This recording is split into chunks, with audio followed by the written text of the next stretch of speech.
Hi, and welcome to CX Today.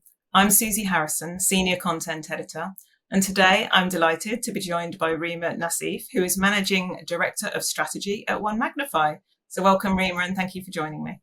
Thank you, Susie, for having me. Looking forward to our chat. So today we're going to be discussing a customer research strategy that delivers optimal customer experiences. And with that, what do you think is top of mind for marketing and CX leaders regarding their customer research programs today? Sure.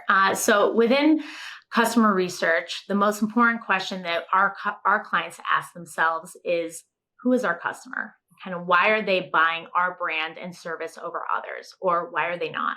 And so really understanding the audience and your target customer, not just who's buying from you today, but who could be your target customer in the future is really critical to dissect. And at the same time, understanding your competition. And so what are their other options when it comes to your products and services, whether it's competition within your own space or outside of your industry as well. And so really gathering that or understanding deeply who your customers are and what triggers them and what motivates them is critical for research and marketing today. And why are persona development and customer journey mapping such critical components of success, do you think? So personas in general, a lot of times companies will create them to understand their audience. And it's something that we love to say, you don't have to continuously recreate them, but you do need to continuously refresh them because we're all customers, we're all consumers. We know that our preferences change. How we get information, where we get it from.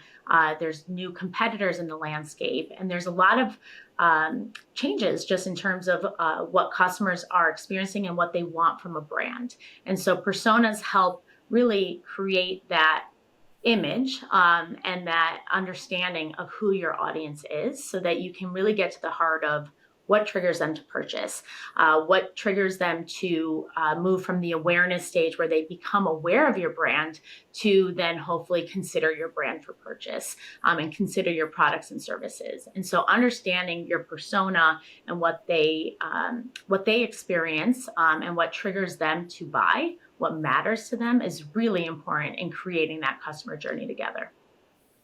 And how should marketing and CX leaders think about refreshing their customer personas? And how have you seen clients effectively roll out and socialize those new personas in a way that ensures that they're really fully leveraged? Sure.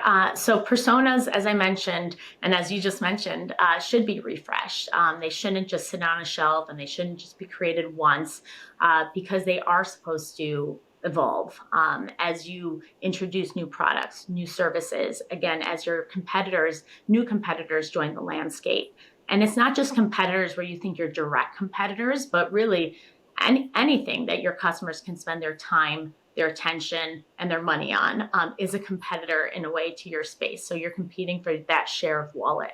And so updating and refreshing personas is so critical and setting a cadence to do so and to revisit them. And whether it is that you identify, 2 to 3 times a year that you're going to take a pulse on what's changing, getting in touch with those customers that represent that persona, be it through interviews, be it through focus groups, and different forms of gathering research and information on your customers is very important to keep that fresh and keep that current so that you can continuously improve the customer journey and create opportunities for them to resonate with your brand and differentiate your brand as well. And one more aspect to know on updating the personas, there's ways to do it where you experience your brand. And a lot of times marketers and businesses believe that, we know what our customers are experiencing with our brand. And it's not the fact. It's not fact. And so really getting to experience your own brand yourself or doing various simulations to feel what that customer experience is like is very important as well.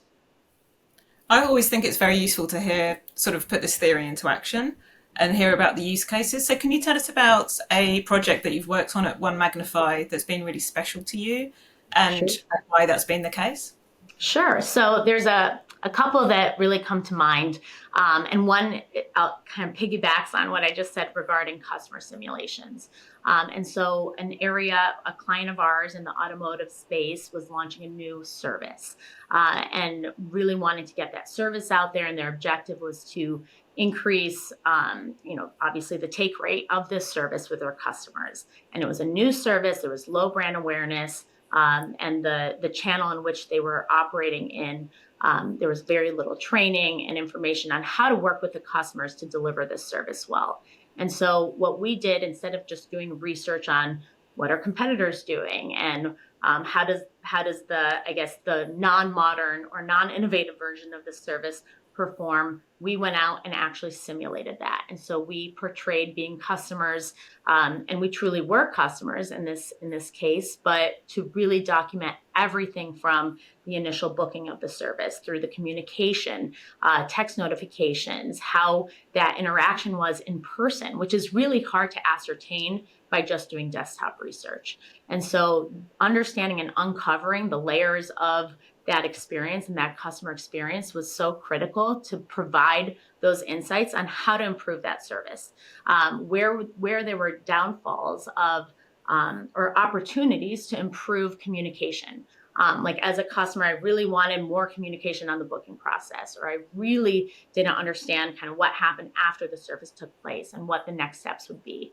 And so by simulating that experience for our client in that space, really helped uncover those insights as well. And then the opportunities that we recommended to improve that customer journey was not just gleaned from the automotive industry. We actually looked to others like Amazon and Google and others who portray and have a much more innovative tech-first mindset to really enhance that customer experience and bring it to life. And you said to me when we've spoken before that OneMagnify is full of ambitiously curious people, which I think is such a great phrase. Can you tell me a bit more about that and how that curiosity is really fueling the customer research programs you guys are involved in? For sure. So, yes, I do love that phrase also, ambitiously curious, because I think we're all curious. We all ask questions, and it's one thing to ask the question and another thing to act on it and do something about it and really try to uncover the why and the what. And so, yes, we do say that we are ambitiously curious. And I think showcasing that or explaining that simulation example in the automotive space kind of portrays that as well. So it's going that extra mile and really uncovering what the customer experience is as well. And I think, you can keep doing research. Research really doesn't end, but there should be a limit to how much you're not just researching and building the perfect experience, so to speak, and actually doing it and seeing how it performs in the marketplace. So there needs to be a balance naturally of how we tap into that curiosity and when we finally put something out in the marketplace for customers to experience and react to. Great. Well, it's been so great speaking to you today, Remer from OneMagnify. And thank you to our viewers for watching. If you enjoyed this, then please do like and subscribe for more videos as they're released. And of course, keep an eye on cxtoday.com for more stories on this topic. So thank you, Remer, and thank you to our viewers. Thank you, Susie.